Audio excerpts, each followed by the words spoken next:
may ipapakita ho ako sa inyong video kung paano po o kung saan nag-iensayo si Baste Duterte, mga kababayan. Ito, oh. Ayan! Pagkasabi ho ng kampo o ni Baste Duterte na yakang-yaka kitang bugbugin o kayang-kaya kitang bugbugin.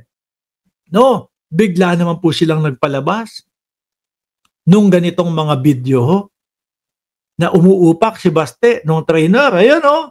Mga bossing, nakita nyo ho ba si Baste nung sinasabi doon sa podcast na yon na si General Torre daw po hindi marunong mag-boxing. Tinuturuan pa sumuntok. Sa ako ho mga boss. Sabi ko nga sa inyo lumalaro tayo ng boxing. Lumalaro tayo ng boxing, kahit po mixed martial arts yan, kahit Brazilian Jiu-Jitsu po yan, no? Kahit magkabalian pa tayo ng buto, kahit mag-wrestling tayo, linalaroan ko po yan, mga kababayan. At alam ko po, yung estilo o yung style kung marunong mag-boxing talaga. Ito kay Baste, mga bossing, ang yabang-yabang ni Baste. Tinuturuan si General Torre na kapag ka daw pagsuntok, pag jab, balik daw agad dapat. Totoo naman po yun. No? Pag jab mo, hop, ganon, balik agad sa depensa. No? Pero kailangan ito, tatagan mo to. Hindi pwedeng yung basta nakaganan lang. Kasi pag ito, sinuntok nung kalaban mo, yung mismong gloves mo ang tatama sa iyo. Kaya pag jab, matigas. Di ba? Pag jab, ganon, matigas. Tingnan nyo ho, mga kababayan, kay Baste, kung yung tinuturo niya ba, ginagawa niya. Diba? Pag suntok niya, nakababa yung kamay niya dito, tak, ako na, reflection ko, di ba? Bumabalik, pak, balik. Kaya Baste, pak, baba, halata ho, nahingalin ho si Baste, mga boss. Pag lagi pong nakababa ang iyong kamay, kagaya po ng style ni Baste, tingnan nyo, di open na open po yung panga mo. Open na open yung baba ni Baste. Pag nababaan ho yan, mga kababayan, tulog yan. Kahit nasabihin mo na may edad na si General Torre, tulog ho yan. Mga bossing, pag napangahan, pag nababaan ho yan, tulog to the max. Si Baste. Tuloy ko tingnan mo naman.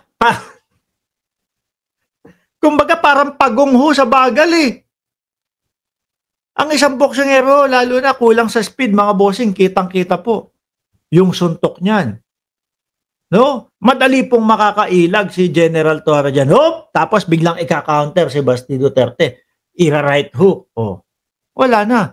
Tulog na. Kaya sigurado ako, mga bossing, nakita niya yung ensayo ni General Torre, mga kababayan, na talagang marunong sumuntok, marunong kumilos, yung mga sidestep, yung mga tawag dito, yung mga left hook ni General Torre, kaya kinabahan ho ito.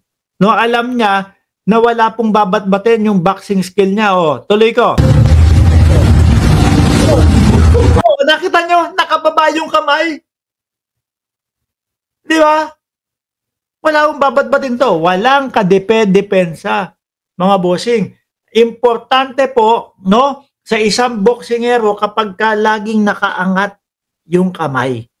Pag lagi pong nakaangat itong balikat. Kasi po ito yung magiging silbi mo para depensa ng sarili mo. At etong siko naman, kailangan nakadikit po lagi yan. No, pag binodegahan ka, ibababa mo lang yan, Baste. Ikaw ganun maluwag na maluwag ho. Kahit saan kayang atakihin ho ito. Mga bossing, isama mo pa yung nipis ng binte o yung nipis ng paa ni Baste Duterte. Mababaan lang ho ito, tamaan sa baba ho ito, mga kababayan, alog ang tuhod nito.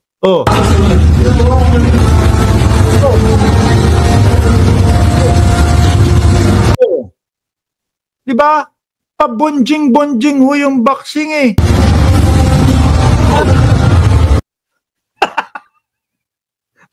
Para nagugulat lang. Di ba to, mga boss? Kaya natakot. Kaya ang sinasabi, busy ako ng linggo. Kaya hindi ho darating ngayon. Busy ako ng linggo. Sa Tuesday na lang, iusog na lang natin. Wala na. Wala ka nang mapapaniwala. Nalaman na ng taong bayan yung kabog ng dibdib mo. Daga ng Davao ang sabi. Nisang kayo dyan. Oh. Maluwag pa hong sumuntok ha. Nakita niyo yun mga boss. Explain ko. Bakit ko nasabi na hindi maganda yung suntok na yun?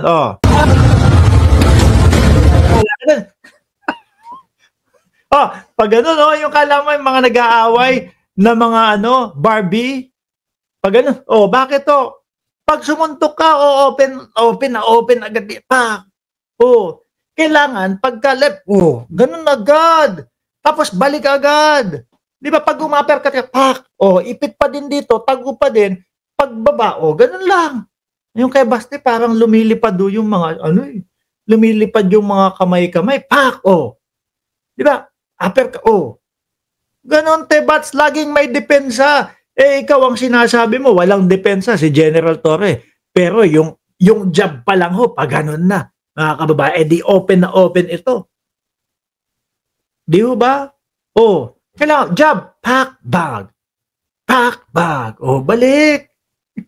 Si Basti talaga, lakas mangengkoy. Tapos siya naman pala yung kengkoy.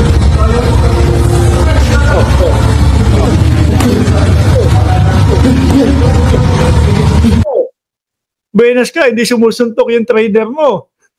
Di ba? Buenas ka, hindi ka inupakan. Pero kung inupakan at sineryoso ho ito, mga kababayan, at hindi po ito sparring na, kung baga sparring na amo at trainer, palamang ho ito, puro tama sa mukha ito si Basti Duterte ho. Di ba?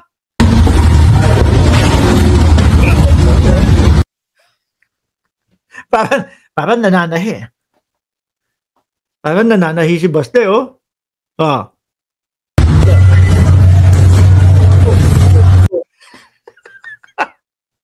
Ano yun? Ano yung ganong suntok na yun?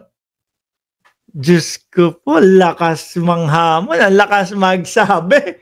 Nababalugbugin daw po o bubugbugin si General Torre. Tapos may suntok na pa gano'n. Ano yun? Fernando po. Diyos ko po, Basti. Tama nga yung naging desisyon mo. Nag-Singapore ka na lang.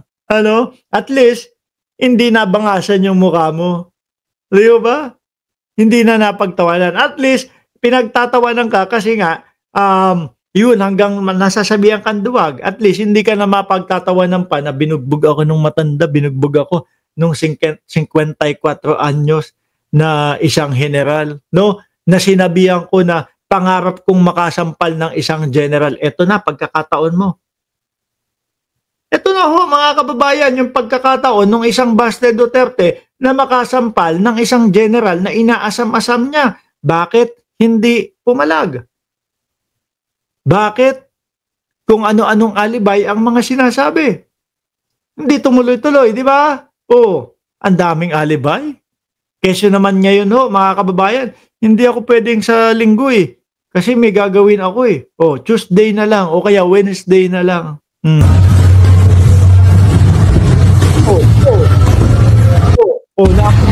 Nakita mo, bagal na nga nung trainer na magkikilos. Hindi pa niya tinatamaan.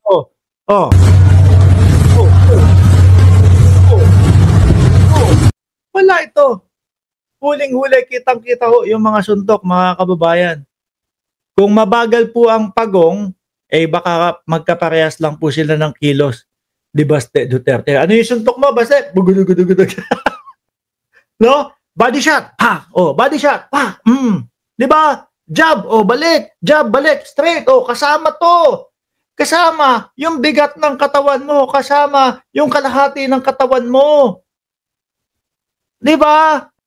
Tebats naman Tapos sasabi mo, bubugbog ka. Ang suntok mo pag ganun, ito lang ang pwersa, ito lang. Hindi, dapat kasama. Pati yung bigat ng katawan mo, ibibigay mo. Ididiin mong ganun. Pati yung core mo, pati yung lakas ng binti mo, kasama yan, Basti. Hindi lang yung ganun-ganon. Para kang nagdadrive lang ng jet ski yan papunta sa West Philippine Sea kamay lang, braso lang ang gumagana. Hindi ko alam kung si Baste ang mali o mali yung tinuturo ng kanyang trainer, mga kababayan. Ang lakas pang ng loob maghamon. O kaya ayun, nakakahiya din po yung trainer niyan, mga boss, ha? Bakit? Tinetrain mo ng tinetrain itong tao na to, tapos maghahamon, tapos hindi naman pala papalag yung bata mo. Nakakahiya naman ho talaga, mga boss, eh.